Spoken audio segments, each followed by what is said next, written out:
어, 오늘 제목이 유기순환 작물 재배법이에요. 작물 재배는 작물 재배인데 유기순환이라고 했는데 유기순환은 어떤 의미일까요? 한번 누가 말씀해 주시겠어요? 그 유기순환이 아닌 작물 재배법은 뭐예요?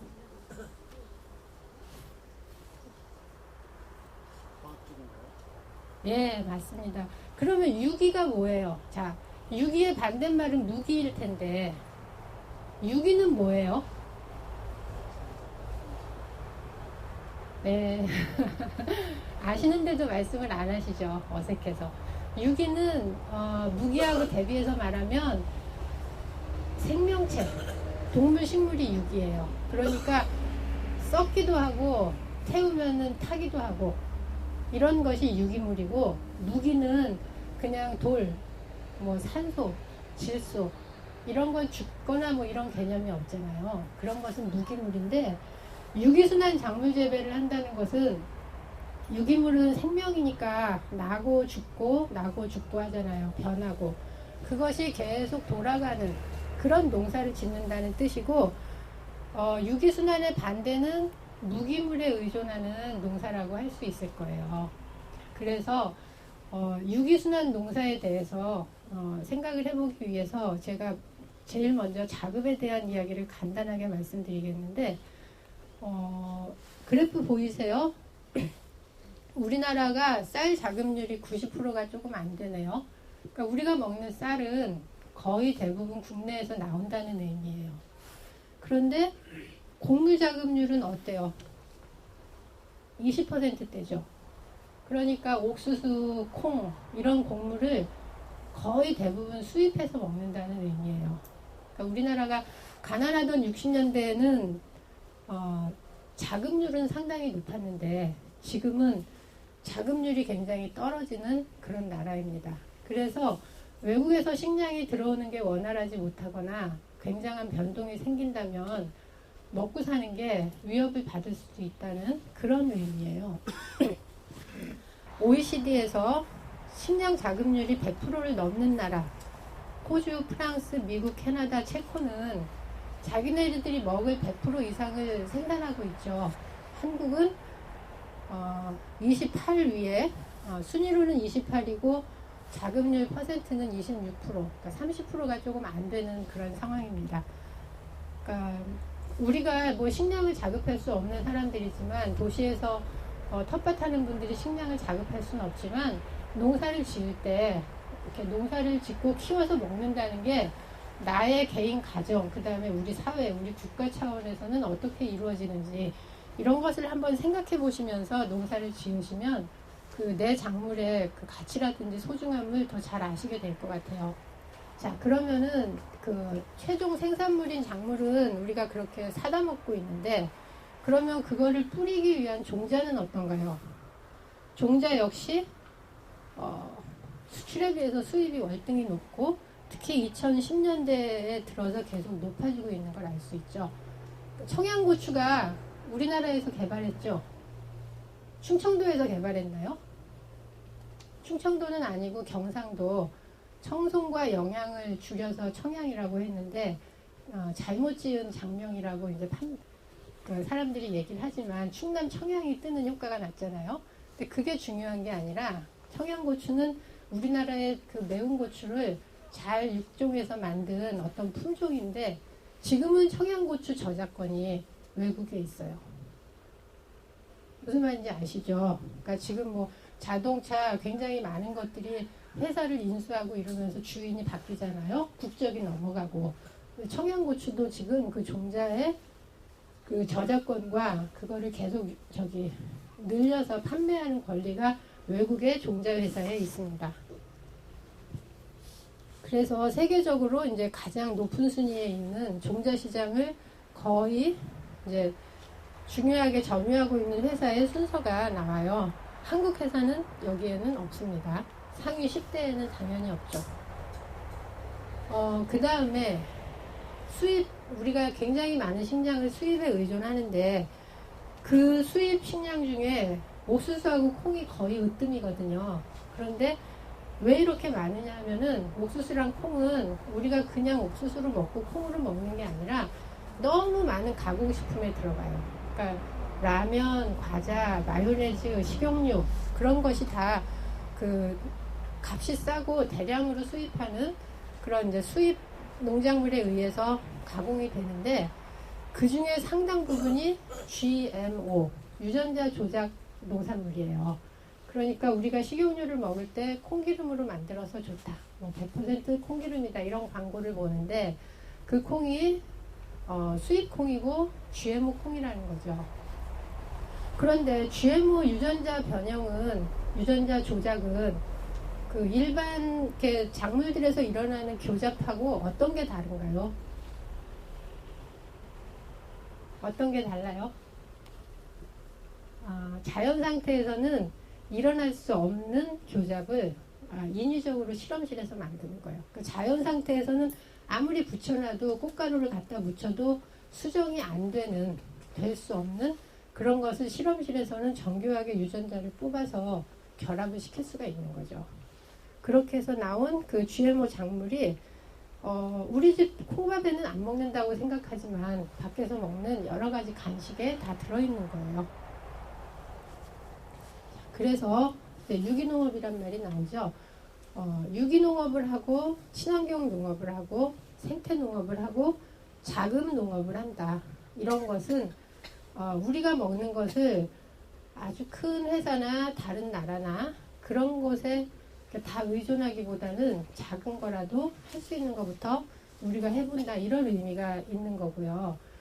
몇 년 전부터 한 10년 됐나요? 도시농부가 굉장히 유행하잖아요. 도시 텃밭이 유행하고. 사람들이 왜 그럴까요? 재미있는 게 상당히 많은데 이 세상에 취미거리도 많고 할 일도 많은데 여러 가지 의미가 있겠지만 자연 속에서 뭔가 활동을 하면서 행복감이 든다. 그냥 편안하다. 유행하는 말로 힐링이 된다. 이런 말씀들 많이 하시죠.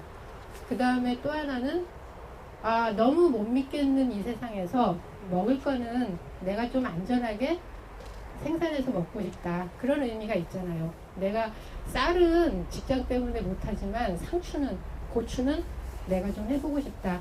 그래서 여러분께서 그런 마음을 잊지 않고 작물 재배법을 익히시고 또 주변 분들하고 같이 고민하시고 연구하시고 저기 텃밭 경력 많으신 분들께 여쭤보시고 이렇게 하면 좋을 것 같아요.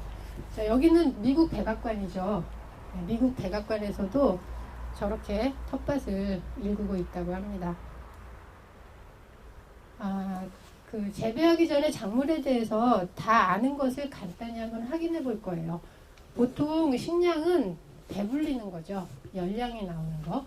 그런 게 식량인데 뭐 우리나라의 벼라든지 많이 먹는 콩, 그리고 쌀이 없을 때 먹는 감자, 고구마 이런 것은 다 에너지원이 되는 거예요. 그래서 식량이 되고, 식량은 아니지만 목적이 특수해서 사람들이 이용하는 거, 기름을 짜거나 단맛을 내거나 옷을 만들거나 그런 것이 특용 작물이라고 하죠. 그리고 그런 작물 말고 부식으로 먹는 거, 맛있어서 에너지원은 되지만 그래도 음식을 좀 맛있게 골고루 먹고 싶다 할 때 먹는 게 과일하고 채소예요. 과일하고 채소는 과학적으로 구별하는 건 아니고 그냥 보통 더 달고 따로 먹으면 과일이고 밥 반찬으로 많이 먹으면 채소인데 뭐 토마토가 채소냐 수박이 과일이냐 이런 얘기 들어보셨어요? 예, 그건 뭐 과학적으로는 구별할 의미가 없습니다. 왜냐하면 과일과 채소가 과학적인 구분이 아니에요. 그냥 인간의 편의에 의한 구분이기 때문에 반찬으로 먹으면 채소고 과일로 먹으면 과일인 거죠. 그런데 우리는 보통 이 분류가 텃밭에서는 더 유용해요. 잎채소는 잎을 따먹는 거고 굉장히 쉬운 얘기죠. 줄기나 꽃을 먹는 것도 있어요. 열매 채소는 열매를 먹죠. 텃밭 작물 중에서는 조금 이게 난이도가 높은 거예요. 그러니까 잎채소가 조금 더 쉬운 초등학생 수준이라면 열매 채소는 중학생 수준 될 거예요. 그리고 뿌리 채소는 많이 어렵지는 않아요. 많이 어렵지는 않고 보통 1년에 한 번 수확하기 때문에 중간 관리가 많이 해줄 게 없어요. 그런데 수확할 때는 많은 양이 나오기 때문에 좀 뿌듯한 그런 것이 뿌리 채소겠죠. 여러분께서 밭을 구상하실 때 잎채소는 한 30%를 넘지 않아도 돼요. 잎채소는 굉장히 수시로 나오고 양이 많기 때문에. 그리고 특히 상추보다는 다른 잎채소, 다른 줄기채소를 골고루 하시는 게 좋아요. 상추는 너무나 그 한 두 포기만 있어도 충분하게 먹을 수 있거든요. 그래서 내가 밭을 이번에 농사를 지어야지 하면은 이 세 가지를 어떻게 할까 이런 생각을 하시는 게 편리할 거예요. 자, 방금 얘기했던 것을 그림으로 놓은 건데 그림 잘 안 보이시죠?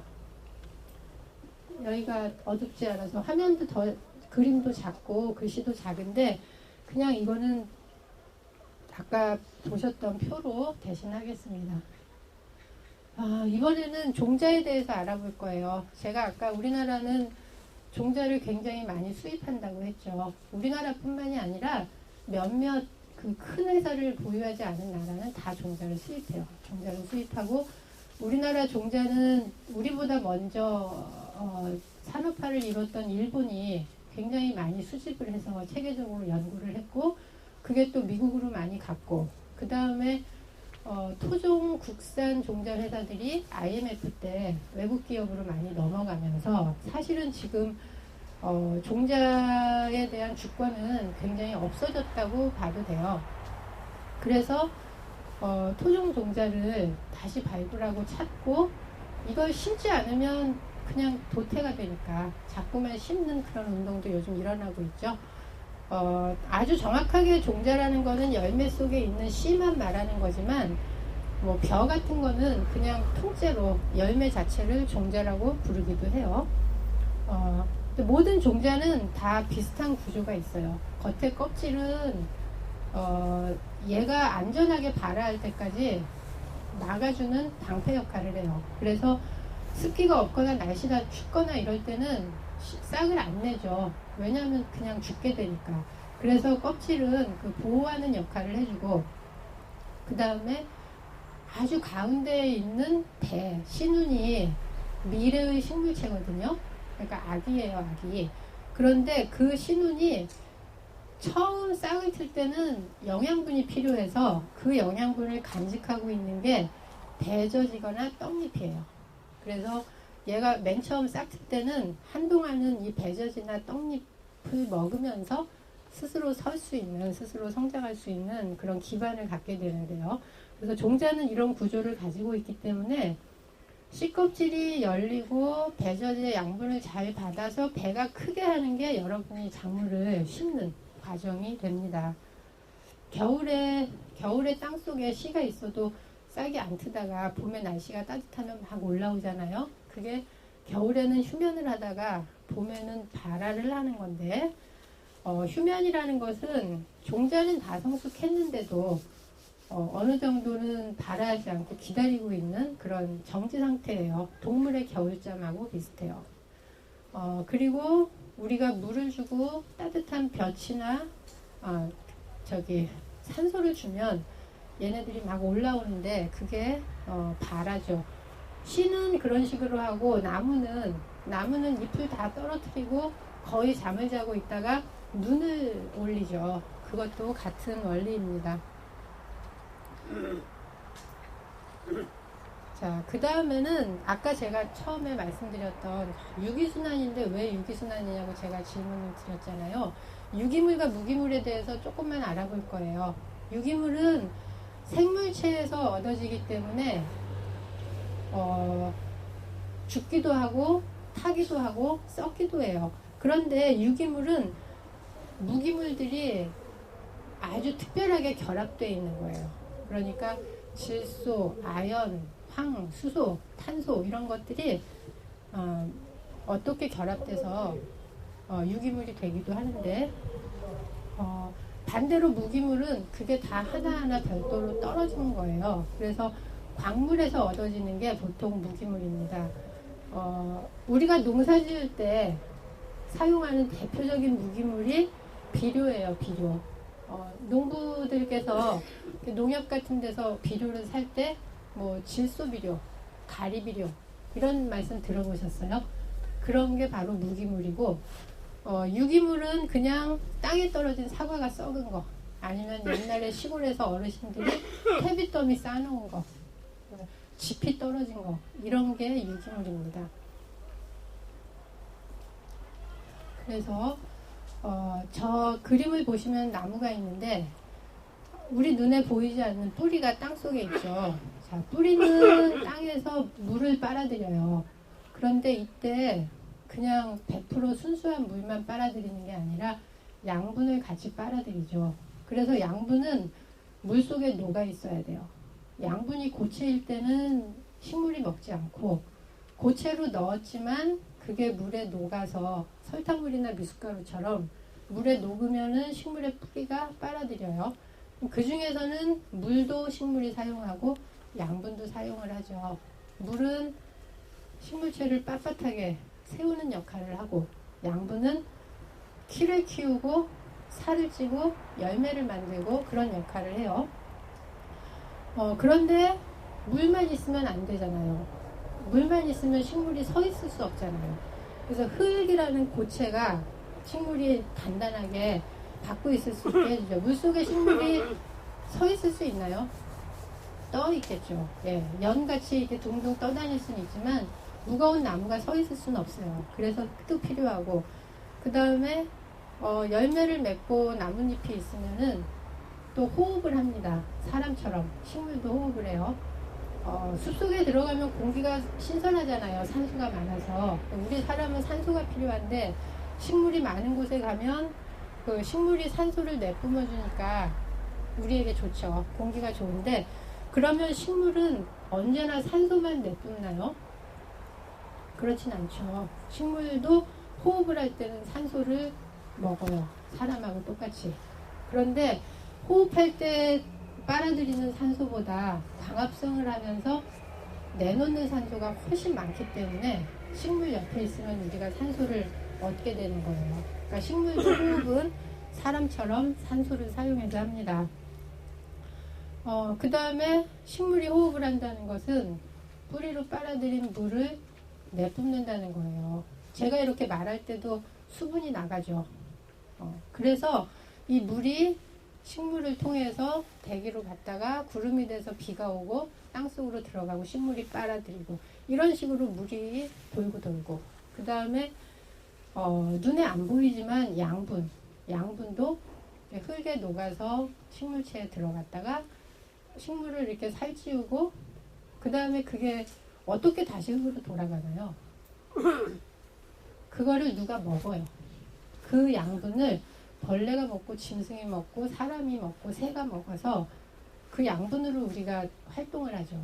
그 다음에 그 동식물이 다시 죽으면 그게 다시 식물의 양분이 되는 거예요. 그래서 그 고체와 액체와 공기, 이산화탄소, 산소가 계속 들락날락을 하면서 자연계가 유지되는 거고, 여러분께서 농사를 지으실 때도 그런 원리를 알아야지, 그냥 비료를 주고 약을 치면 되는 거다. 그러니까 그 무슨 자동차나 그 바둑을 둘 때 이번에 유명해진 알파고처럼 그렇게 기계적으로 되는 게 아니고, 식물과 흙과 공기가 그렇게 돌고 도는, 우리 사람 같은 동물은 아니지만 생명체라는 사실을 기억을 하셔야 농사를 지을 때 뭐 바라보는 시각이라든지 기다리는 능력이라든지 그런 게 여러분께 길러지게 돼요. 방금 제가 했던 얘기를 이제 생산자, 분해자, 소비자라는 용어를 사용해서 할 수도 있는데, 태양 에너지 때문에 석유도 있고 전기도 있고 식물도 있는 거예요. 그 태양의 에너지를 받아서 다 만들어진 거거든요. 그래서 우리는 지금 태양을 아주 오랫동안 그 에너지를 뺏쓰고 있는 상태인데요. 태양 에너지를 가지고 생산하는 녹색 식물은 태양 에너지를 다른 동물이 쓸 수 있게 만드는 유일한 존재예요. 그러니까 식물이 없으면 동물은 살 수가 없어요. 왜냐하면은 태양 에너지를 가지고 광합성을 해서 뭔가 양분을 만들어주는 존재가 식물밖에 없기 때문인데, 그러면 그 식물을 먹는 모든 존재는 소비자예요. 소비자. 소비를 1대 끝내고 죽든 2대 3대까지 벌레를 먹고 뱀을 먹고 고기를 먹고 계속 겹쳐 올라가든 다 걔네들은 그냥 소비자일 뿐이에요. 양분을 만들지 못하고 식물이 만든 양분을 먹을 수만 있어요. 그러면 생산자와 소비자가 있으면, 그러면 소비자가 죽은 다음에 동물이 죽은 다음에 다시 이것을 무기물로 돌려놓는 존재가 있거든요. 그게 바로 이제 분해자라고 해서 세균, 곰팡이 이런 것들, 미생물이라고 하는 것들이 있는데요. 이것은 여러분께서 유기순환 농사를 지을 때 굉장히 중요한 개념이 됩니다.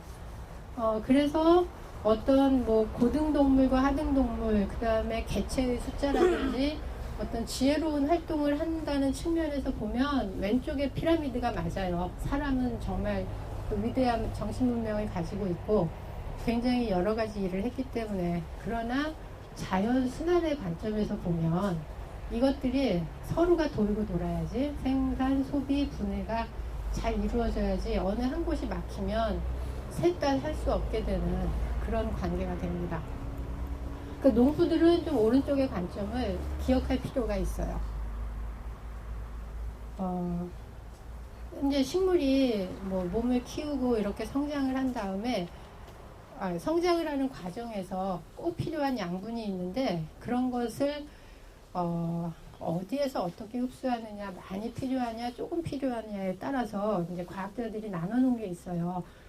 우리는 그냥 이런 게 있다 하면 되지, 이걸 가지고 농사를 짓지는 않습니다. 나중에 이제 전문적으로 공부를 하면 질소는 무슨 일을 하고, 질소는 어디에 많고, 질소가 부족하면 식물이 어떤 어려움이 있고, 칼슘은 무슨 일을 하고, 구리는 무슨 일을 하고, 또 어느 작물은 어느 양분이 중요하고, 이런 것도 있지만, 사실은 우리가 밥 먹을 때 보통 때는 여러 가지 음식을 골고루 먹지, 만약에 내가 비타민이 결핍됐다고 병원에서 말할 때는 각별히 챙기지만 평소에는 고루고루 먹잖아요. 육식과 채식과 비타민 들어간 것을 고루고루 먹듯이 우리 식물도 웬만큼 건강할 때는 이런 것들이 종합적으로 섭취되는 거지, 뭐만 조금 더 넣고 이렇게는 별로 하지 않습니다. 그러면 식물이 살기 위해서 식물에 사는 집이 흙이라고 볼 수 있는데요.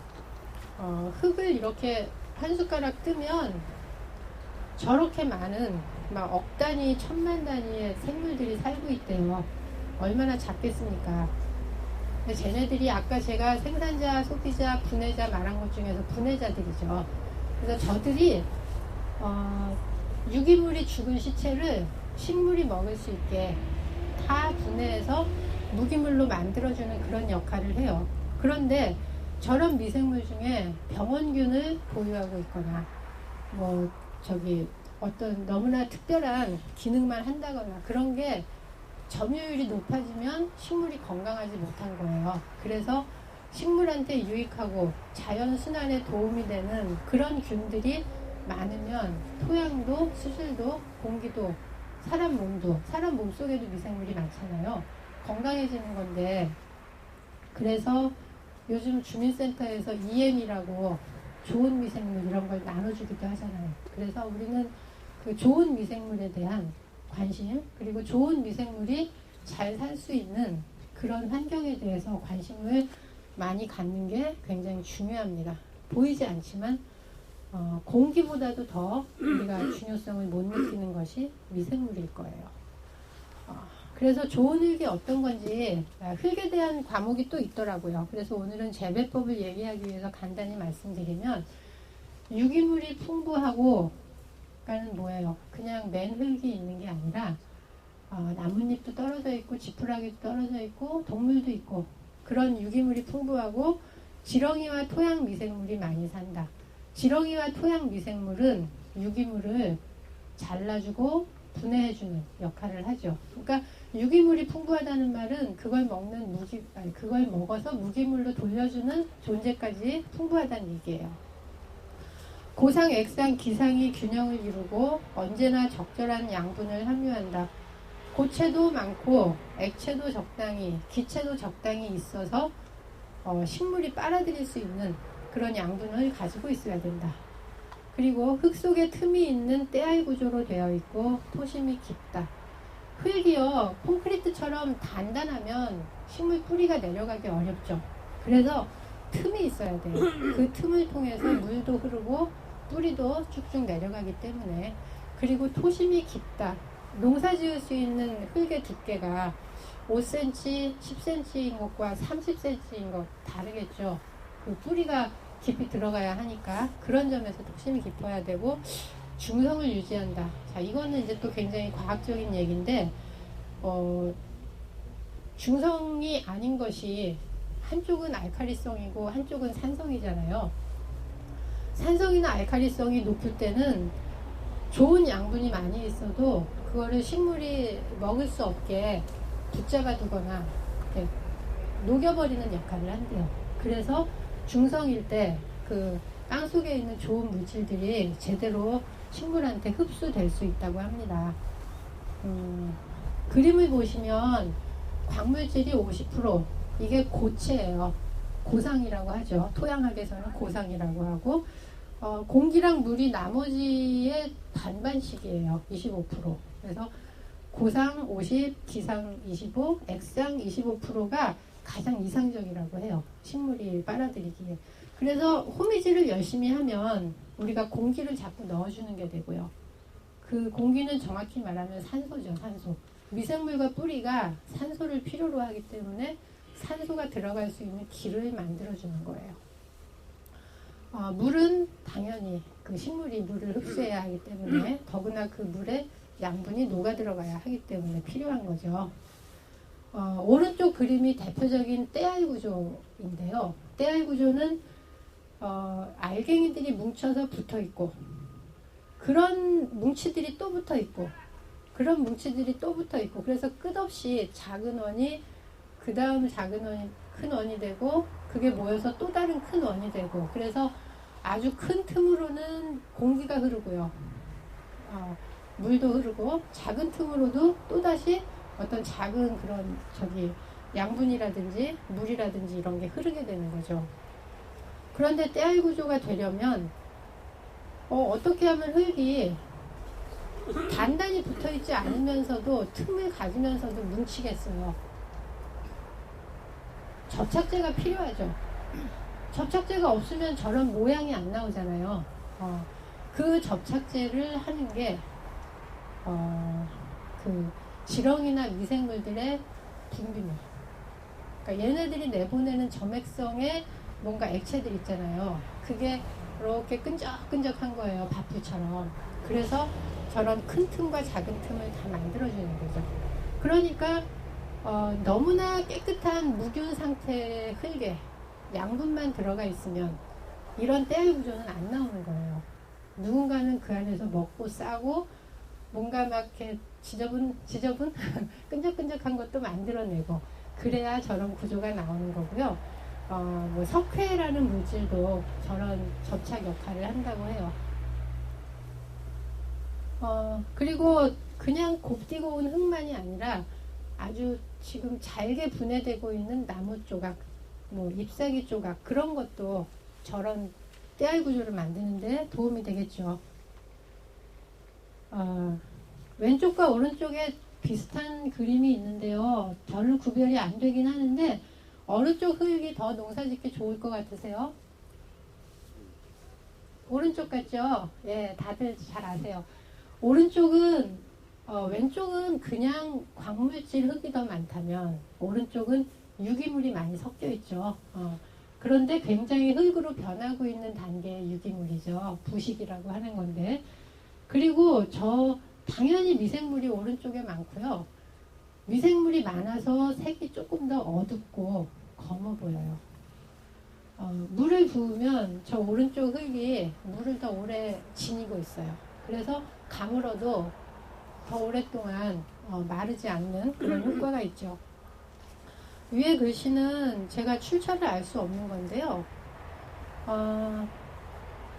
농사 수준이 좀 하급인 사람은 농사를 잘 못 짓다 보니까 풀만 많이 키워서 힘들고, 그 다음에 또 한 중간 수준이 되는 사람들은 작물, 그러니까 내가 원하는 곡식이나 작물을 잘 키우고, 그 다음에 농사가 아주 고수인 사람은 흙을 잘 만든다, 뭐 그런 얘기라고 하는데 맞는 얘기 같아요. 그래서 뒤에 거를 잘할수록, 고차원적인 걸 잘할수록 나머지 쉬운 거는 저절로 되니까 그런 것에 좀 관심을 가져주시면 좋겠고요.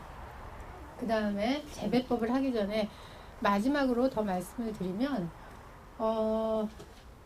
연작 피해라는 말 들어보신 분 한번 손 들어보세요. 네. 그 다음에 이 작물이 각자 특성이 있기 때문에 좋아하는 양분이 다르잖아요. 그래서 같은 땅에서 배추를 혹은 고추를 한 3년 5년 키우면 아무리 이 자원이 순환한다고 해도 한 가지 양분이 빨리 없어질 거 아니에요. 그리고 배추만 좋아하는 벌레가 어디를 안 가겠죠. 그냥 이 땅에만 살면 대대손손 우리 먹을 게 있으니까. 그래서 어떤 불균형이 일어나요. 우리가 너무 햄버거만 많이 먹으면 안 좋은 것처럼. 그래서 이 흙의 관점에서 보면 작물도 공간적으로도 동시에 여러 개를 심고, 시간적으로도 이번에 이걸 심었으면 다음번엔 다른 걸 심고, 그런 게 좋다는 얘기예요. 섞어서 하는 게 좋다는 얘기인데, 그래서 한 가지만 한 땅에 쭉 짓는 것을 단작 그러고, 그 다음에 그것을 계속 번갈아서 올해도 했는데 내년에도 또 하고 이러는 것을 연작 그래요. 그런데 단작의 반대, 연작의 반대가 흙의 건강에 좋다는 얘기입니다. 그래서 뭐 콩 사이에 옥수수를 심거나, 아니면 봄에는 이런 과를 지었으면 가을에는 다른 과의 작물을 심거나, 이렇게 하는 게 영양분의 건강이나 그 다음에 병충해 방제나 이런 면에서 좋다는 그런 얘기예요. 이 장점과 단점은 지금 제가 했던 얘기를 글자로 써놓은 겁니다. 잘 안 보일 것 같아요. 맨 왼쪽 사진에 뭐가 보이세요? 가지 밑에 파슬리. 예. 가운데 사진은 좀 잘 보이시죠? 뭐죠? 한국 사람 굉장히 친숙한 대파와 시금치. 오른쪽은요, 너무 어려서 고추와 땅콩. 네.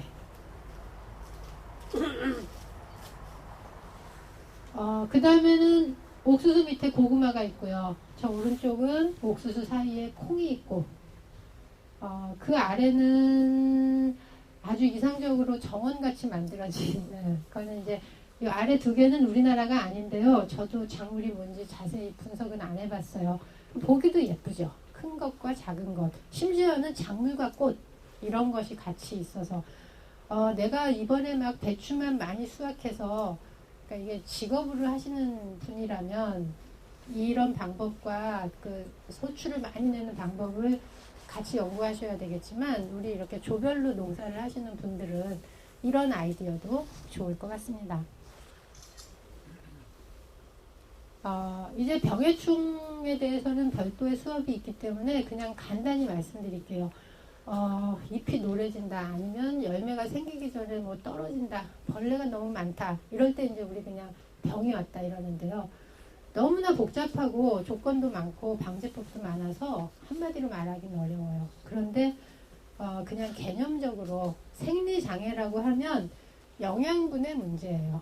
붕소가 너무 없다, 칼슘이 너무 없다, 그럴 때는 그냥 생리장애, 병은 아닌 거죠. 그 다음에 병은 어떤 균 때문이에요. 병원체. 우리가 보통 말하는 뭐 바이러스 때문에 그런 게 병이고, 충은 뭐 너무 당연하게도 벌레죠. 그런데 충 때문에 상처가 생겨서 병원군이 들어오고 뭐 이럴 수는 있어요.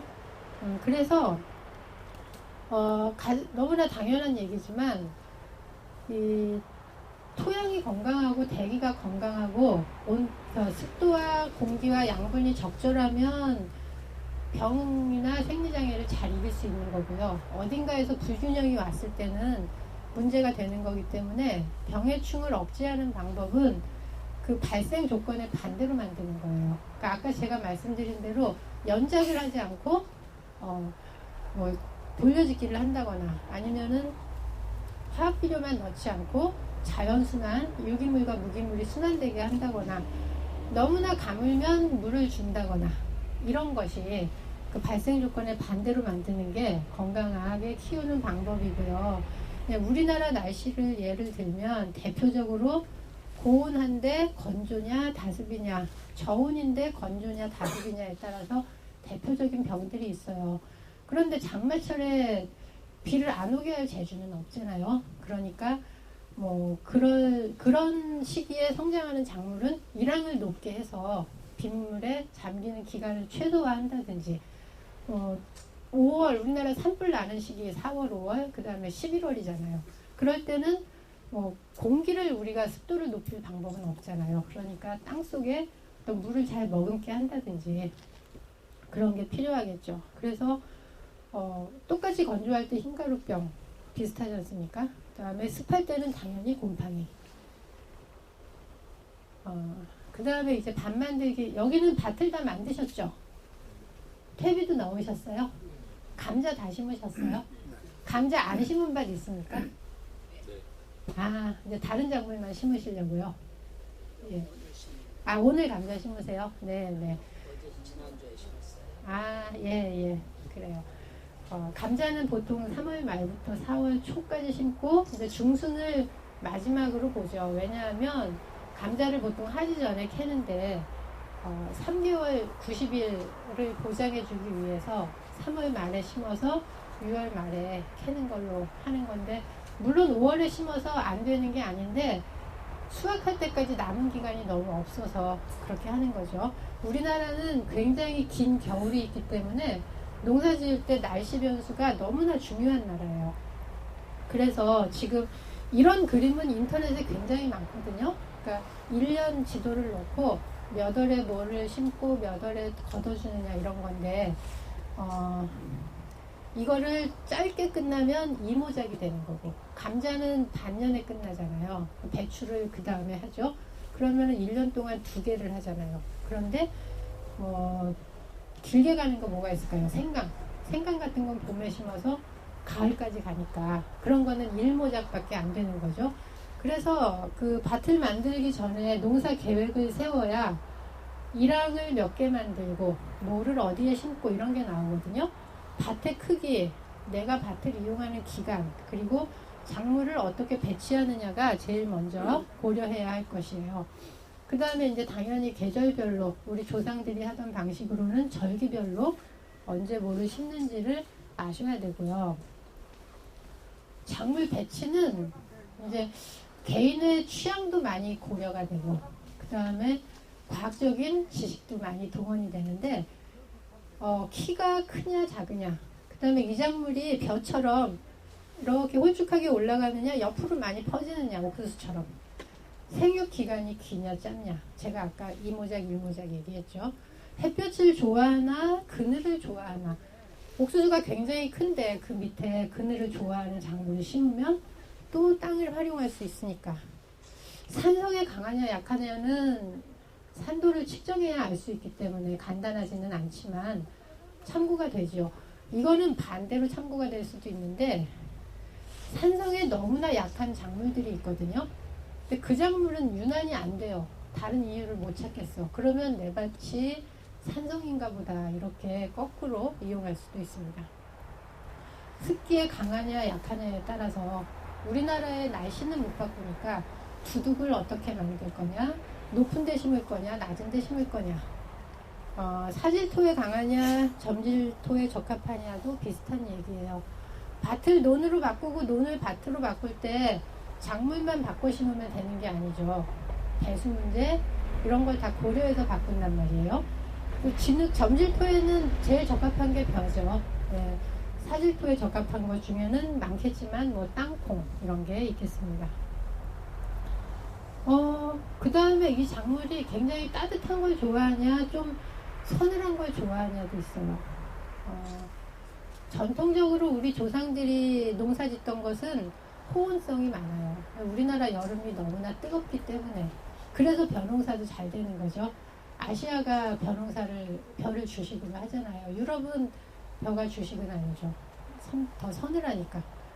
그리고 외국에서 들어온 채소 같은 게 혼행성이 많아요. 그러니까 강원도 고랭지 이런 데서 잘 되는 거, 유럽 기후에서 잘 되는 거, 양배추 이런 거 우리나라에서 하기에 굉장히 어렵죠. 어렵지만 맛있고 좋으니까 하는 거예요. 이제는 텃밭을 디자인한 그림이 나오는데 여기는 120cm 폭으로 해서 뭐를 심고 그 사이에 고랑은 30cm로 하고 또 80cm 폭에는 감자를 심고 60cm에는 고구마를 심고 이런 식으로 정교하게 디자인을 했어요. 이거 그리는 시간이 굉장히 재밌습니다. 이거는 2월부터 구정 때부터 3월까지 한 2달 동안 이걸 그렸다 지웠다 하면서 놓을 수가 있어요. 이거는 그 여러 농부학교라든지 그런 도시 텃밭에서 사람들이 그렸던 텃밭 배치도예요. 땅을 효율적으로 이용하기 위해서 우리가 아는 대로 길다란 네모난 이랑을 사용한 그림도 많지만 뭐 별이라든지 원이라든지 이렇게 예쁘게 디자인을 한 경우도 많죠. 자, 이거 할 때 키, 그늘 이런 거 고려하셔야 돼요. 뭐 이랑과 고랑, 뭐 두둑 이런 개념은 뭐 인터넷에도 다 나오는 거고 우리는 그 높이와 폭을 고려하는 게 중요해요. 저는 사실은 웬만한 거는 요즘은 다 평지에 심어요. 그냥. 그러니까 거기가 침수되지 않는 곳인 이상은 편리하더라고요. 특히 이제 감자 같은 것도 그렇게 하는데 뭐 작물에 따라서 또 각자의 농사 경험에 따라서 기본 원칙을 공부하신 다음에 변형을 시킬 수 있습니다. 만약에 여기가 경사지면은요, 경사지면은 물이 계속 흐를 거잖아요. 비 오면. 그러면 이렇게 경사지인 게 좋을까요? 이렇게 경사지인 게 좋을까요? 이게 좋을 것 같으시죠?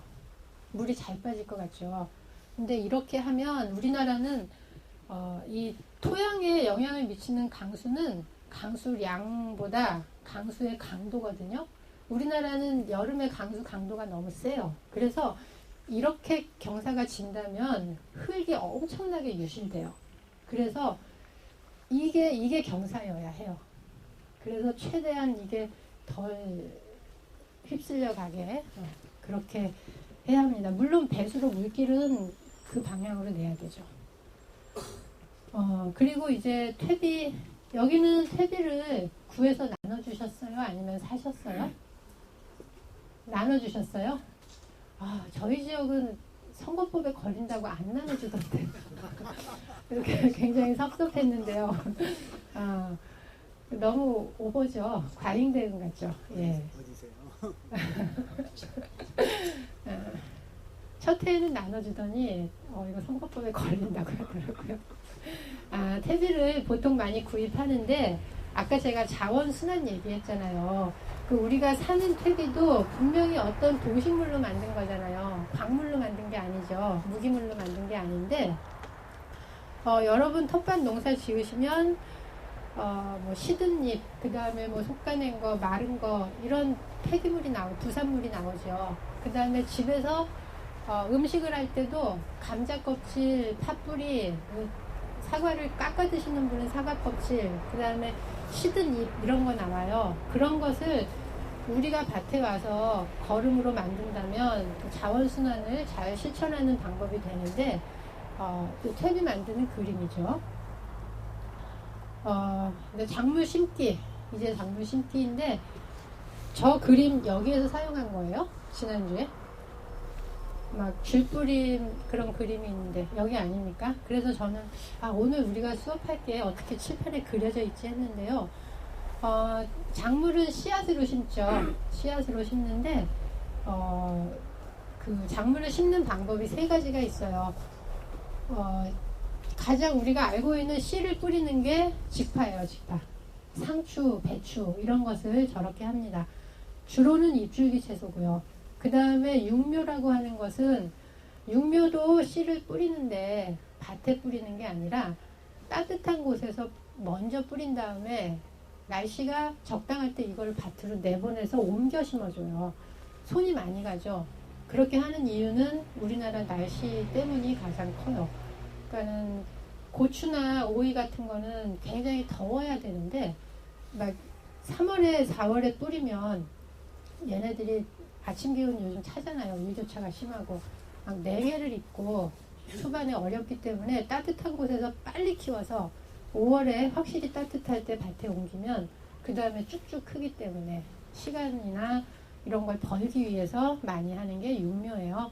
뭐 장단점은 다 있습니다만은. 그리고 영양번식이라고 하는 것은 꽃을 보기도 어렵고 씨를 통해서 이렇게 퍼지기에는 너무 비효율적인 것들은 그냥 본체의 일부를 심어버려요.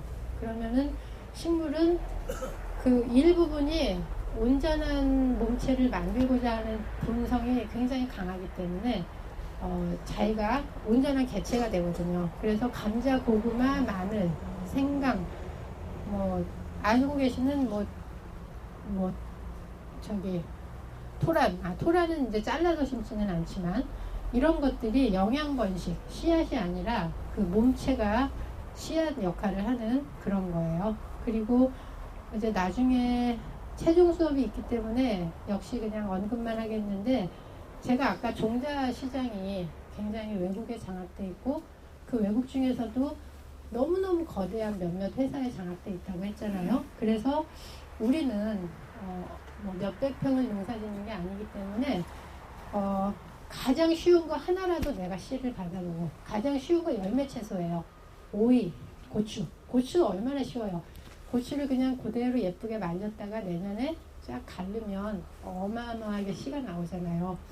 배추 이런 건 어려우니까 처음에는 못한다고 할지라도 하나씩 둘씩 자가 채종을 해보고 얘네들이 마르고 건조하고 어두운 곳에서 겨울을 잘 보냈다가 봄에 다시 내가 그것을 활용할 수 있도록 그렇게 경험을 해보신다면 도시농부로서 또 자부심을 갖게 될 것 같습니다. 제가 여기에 직파, 육묘, 영양번식 세 가지를 말씀드렸는데 그거를 하나씩 좀 더 찬찬히 볼게요. 직파는 바로 그 흙에다가 심는 거예요. 어떻게 보면은 감자도 직파죠. 처음부터 자기 들어갈 자리에 수확할 자리에 심으니까. 근데 이제 그거는 영양번식이라고 분류를 했고요. 직파하는 방법은 보통은 세 가지예요. 줄뿌림은 줄로 뿌리는 거고 한 줄로 쭉. 그럼 나중에 작물이 한 줄로 서 있어요. 점뿌림은 줄이 아니라 점으로 따로따로 뿌리는 건데 콩 같은 거, 콩이나 옥수수에 어울리죠. 흩어뿌림은 그냥 쫙 뿌리는 건데 시간은 굉장히 절약되죠. 뿌리기가 쉬우니까. 그런데 작물을 관리하기 힘들고 우리는 해당이 없지만 기계화 작업에 너무너무 어려운 거예요. 기계가 들어갈 수가 없으니까. 그래서 흩어뿌림은 수확까지 굳이 하지 않는 거. 뭐 녹비 작물이라든지 그냥 흙을 살리기 위해서 하는 작물에도 뿌리고 그 다음에 들깨처럼 그냥 아주 대충 나면 내가 나중에 들어가서 잎을 뜯으면 되는 거 이런 것을 흩어뿌림을 하고요. 적파라는 거는 조금 예외인데 전파는 전파인데 모아서 전파를 하는 거예요. 볼이나 벼 알을 한 10알 정도를 한 점에다가 심어요. 그러면은 그 10개 정도가 같이 대가 올라오죠. 그런 게 적파고요. 파종을 한 다음에는 대체로는 한 2-3배 정도 흙을 덮어주면 돼요. 그러니까 상추 같은 거는 덮는다기보다 그냥 정말 날리지 않으면 안 덮어도 되는데 흙을 솔솔솔 뿌려주면 되고 콩 같은 거는 이렇게 깊이 들어가야 되겠죠. 콩이나 땅콩은 씨앗 두께 2-3배를 해주시면 되고 발화하는 데는 20도 이상이 필요하기 때문에 우리나라에서 4월 초에 씨를 심는 거죠. 그리고 모종을 만들기 위해서 일찍 2, 3월에 씨 뿌리는 작물들은 따뜻한 곳에서 씨를 뿌리는 거죠. 왼쪽을 보시면 땅에 이렇게 손으로 줄 긋고 계시죠?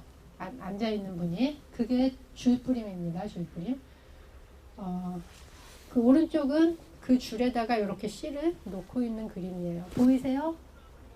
네. 그 다음에 왼쪽은 전뿌림이에요. 콩을 구멍마다 새 알씩, 나 한 알, 벌레 한 알, 새 한 알, 이 얘기 유명하죠. 네, 새 알씩 넣는데 그런 의미도 있고, 셋 중에 가장 건강한 것만 빼고 나머지는 결국은 뽑아주잖아요. 그래서 안전을 위해서 위험을 분산한다고 할까? 그런 의미가 있고요. 오른쪽에 이제 서 있는 분이 산파, 흩어뿌리기를 하고 계세요. 지금 이분이 들깨를 뿌리네요. 흩어뿌림을. 육묘는 별도로 육묘 수업이 있더라고요. 그러니까 아주 작은 그릇이나 모판에 씨를 뿌려서 따뜻한 곳에서 먼저 키운 다음에 5월 초에 밭으로 내보내는 건데 시간도 공간도 절약을 하죠. 밭도 절약을 해요. 보통 이런 육묘를 하기 위한 파종은 2월에 해요. 2월에. 그리고 정식은 5월에 하는데 정식을 하는 5월은 의미가 있어요. 요즘 낮에 막 20도 올라가면 더운데요. 아침에 약간 쌀쌀하죠. 자, 이럴 때는 작물이 냉해들이 있기 때문에 특히 이 열매 채소는 대체로 고온을 좋아하기 때문에 4월도 위험하거든요. 그래서 이거를 5월 초에 심는데 이때는 늦서리가 확실히 안 내리는 거예요. 그러니까 4월에도 최저 기온이 많이 내려가는 날은 일찍 가보시면 서리가 앉아있는 날이 있어요. 그래서 그 서리 피해를 확실하게 피하는 게 5월 초. 절기로는 입한데 우리가 기억하기 쉬운 날로는 어린이날. 그래서 중부지방은 어린이날에 모종을 심는다 이렇게 생각하시면 돼요. 상추 모종은 괜찮아요. 일찍 심어도. 열매채소 모종을 말씀드리는 거고요. 그런데 고추 모종이 막 4월부터 화월에 나와 있어서 도시농부들이 저분들은 너무 모종을 빨리 판다. 조금 비양심적인 거 아닌가? 막 사람들 고생할 텐데 이런 얘기를 몇 년 전에 했거든요. 요즘은 막 3월에도 팔아요. 그러니까 거의 욕구가 너무나 앞서가기 때문에. 그런데 빨리 심은 게 빨리 따먹지 않아요. 결국은 제때가 다 있는 거기 때문에 5월에 심으시는 게 건강하고 안전해요. 4월에 고추 모종을 심으면 그럼 그건 고추가 안 열리냐? 그렇진 않죠. 고추가 열려요. 열리지만 뭐 보관성이 떨어진다든가 뭐 중간에 병을 빨리 맞는다든가 그런 이유가 있으니까 제 시기에 심으시고요. 모종은 말하자면 전뿌림 비슷하게 심겠죠. 당연히 그 작물에 가장 컸을 때 간격을 고려해서 구멍에 심으시면 되고 모종 수업이 따로 있어서 죄송합니다만 넘어갈게요. 영양 번식은 그 일부를 심는 거예요. 감자 심기는 실습할 때 다 들으셨죠? 예, 감자는 그러니까 씨눈이 붙어 있으면 되는 거죠. 거리가 싹이 올라올 곳이니까.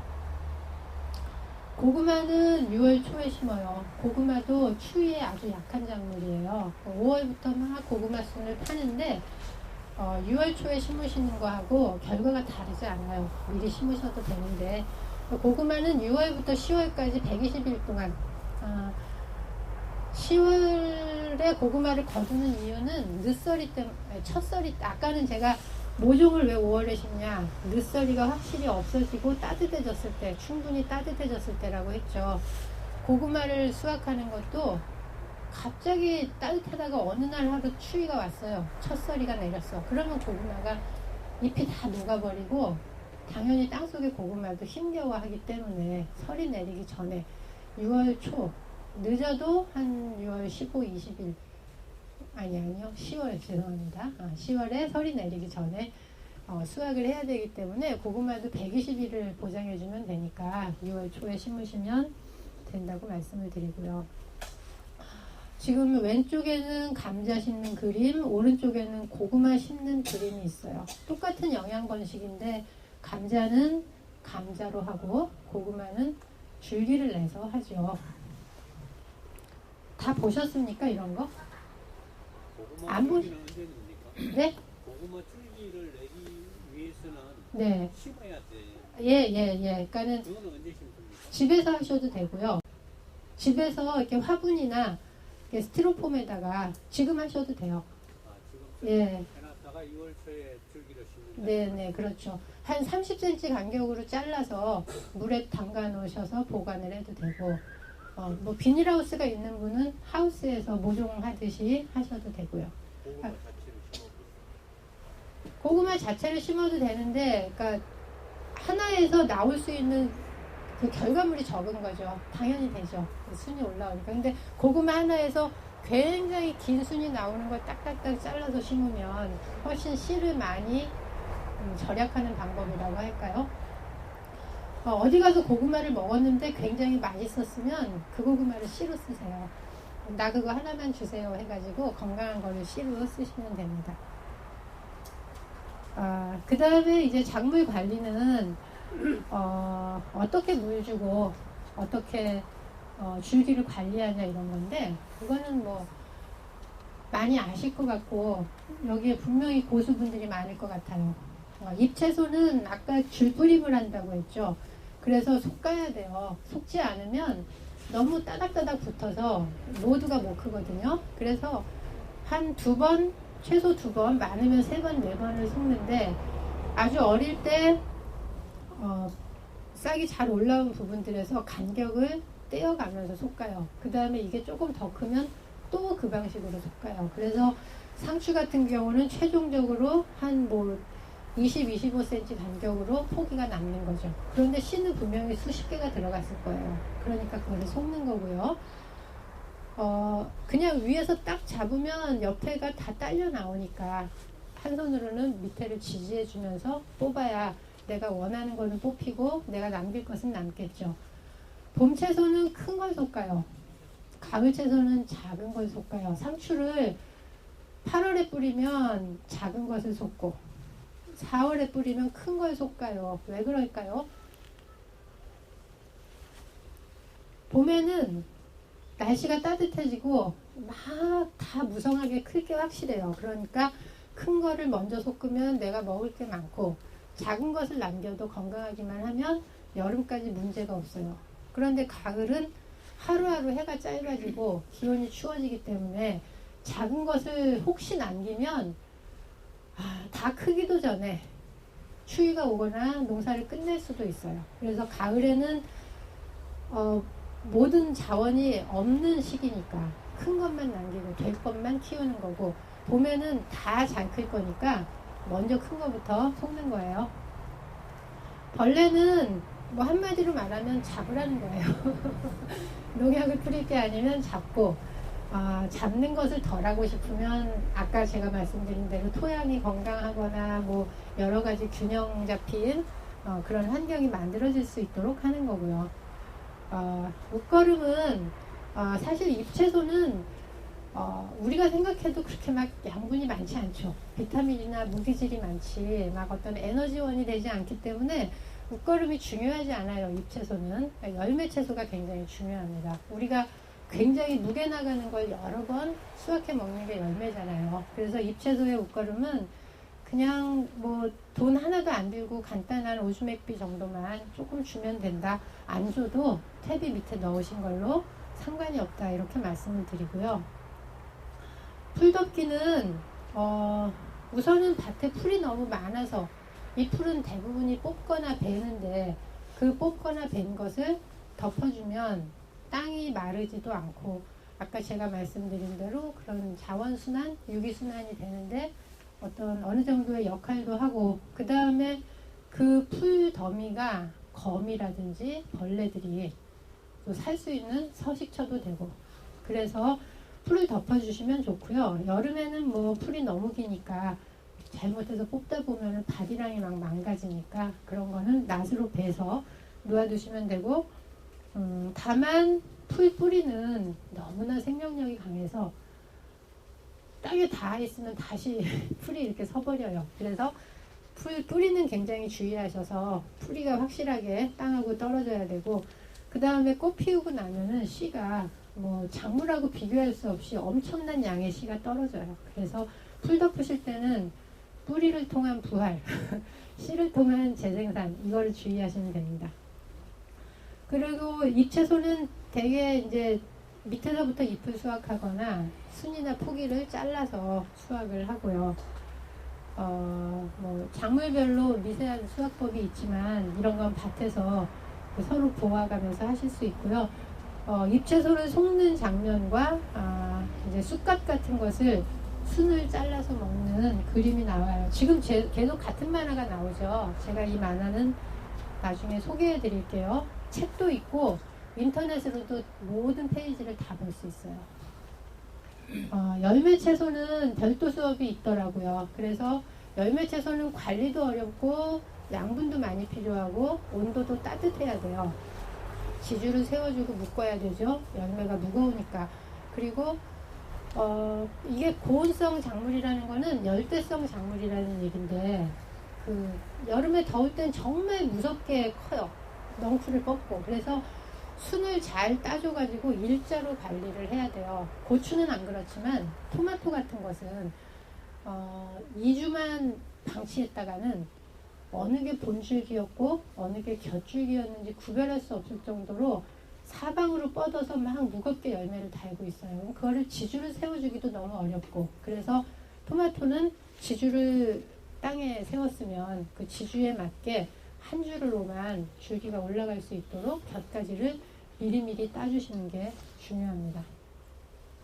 지주 세우고 끈을 묶고 하는 사진이 많이 있어요. 이거는 따로 수업이 있는 걸로 알고 있습니다.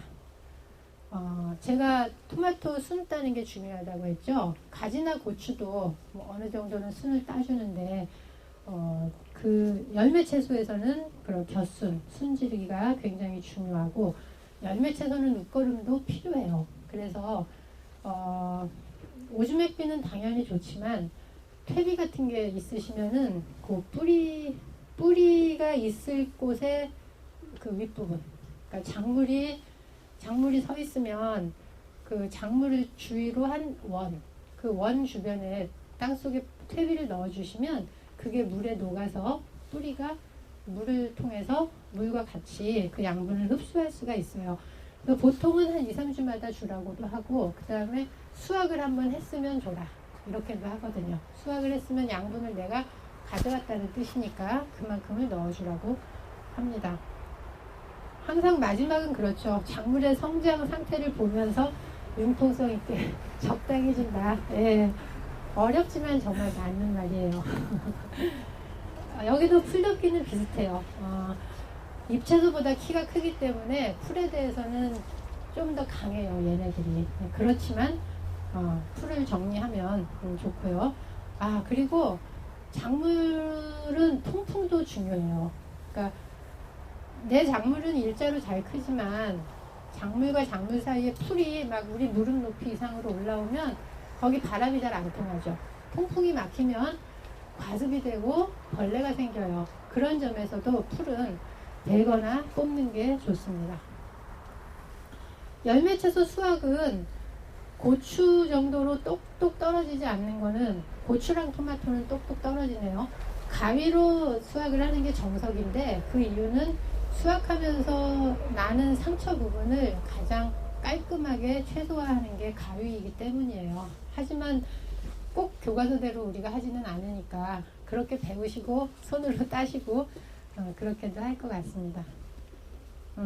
토마토 곁순 따는 그림, 그리고 토마토를 일자로 가지런히 아주 잘 키운 그림이 나오죠. 그리고 이제 오이와 고추와 이런 거를 수확하는 그런 그림, 즉 고추를 따서 가지런히 말리는 그림도 나오고요. 마지막으로 뿌리채소인데, 지금이 11시 25분인데 5분 내로 끝내도 괜찮을까요? 실습하는 분한테 지장이 없을지 모르겠네요. 뿌리채소는 한번 땅에 묻으면 잎은 보이지만 솔직히 작물은 안 보이고, 그 다음에 굉장히 오래, 거의 가을까지 기다려요. 마늘 같은 경우는, 선생님 제가 11시 반에 끝낼게요. 마늘은 초겨울에 심어서 이듬해 6월까지. 뿌리 채소는 굉장히 오래 가는 게 단점이지만, 단점이라기보다 재미없지만, 그렇지만 수확할 때의 즐거움은 굉장히 크기 때문에 다양한 뿌리 채소를 해보시기를 권해요. 감자는 도시농부들이 제일 먼저 입문하는 뿌리 채소고요. 그 다음이 고구마일 거예요.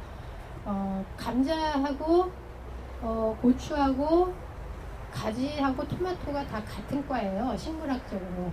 그래서 같은 과라는 얘기는 같은 병충해가 계속 유지된다는 뜻이에요. 뭔가의 공통점이 있기 때문에. 그래서 감자에서 처음 나타난 28주 무단마늘레가 나중에 가지, 고추에 그대로 가게 돼요. 벌레는 보시는 대로 부지런하게 잡는 게 좋고요.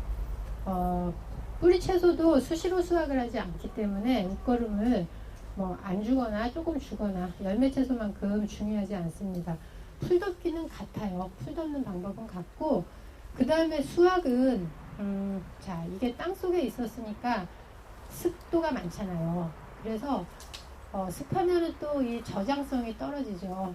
그래서 할 수만 있다면 맑은 날 건조할 때 수확하는 게 좋아요. 비 오는 날 일부러 감자를 막 수확하고 이러면 안 되고요. 비가 오고 나서 하루 이틀 정도 이 두둑이 다 말랐을 때, 그럴 때 수확하는 게 좋고, 그럴 때 수확을 해도 표면이 촉촉하거든요. 그런 거는 밭에다가 이렇게 펼쳐놔서 그 흙이 말라가지고 손으로 하면은 가루처럼 떨어질 정도로 밭에서 그 상태로 말린 다음에 수확을 하시는 게 좋고요. 시기는 제가 아까 말씀드린 대로 감자는 대략 90일이니까 하지 전후 장마 전에, 고구마는 대략 120일이니까 10월 설이 내리기 전에 이렇게 수확을 하시면 되고, 제가 계속 참고로 사용했던 그림은 텃밭 매뉴얼이라는 책인데요. 제가 속한 단체에서 낸 건데, 책도 작고 보기 좋지만 인터넷에 이 만화가 분의 블로그에 전 페이지가 다 있어요. 그러니까 여러분께서 저작권, 불법 이런 개념 상관없이 보실 수 있고요. 오른쪽에 있는 책은 말 그대로 백과사전 같이 생긴 작물 재배 책인데, 좋은 책이 너무 많고, 또 저 책이 상당 부분이 지금 인터넷에 네이버에 검색에 공식적으로 떠요. 그래서 박원만 텃밭법 백과 내용이 네이버에서 또 다 제공이 되니까 참고하시기 편리할 거라고 생각합니다. 늦게 시작하기는 했지만 제가 시간을 한 7분 정도를 더 썼고요. 여러분하고 이렇게 주고받고 얘기를 하고 싶었는데 시간이 적어서 그것도 잘 못했고, 질문하시고 싶은 것도 있을 텐데 또 실습 수업이 기다리고 있어서 여기서 맞춰야 되지 않을까 생각합니다.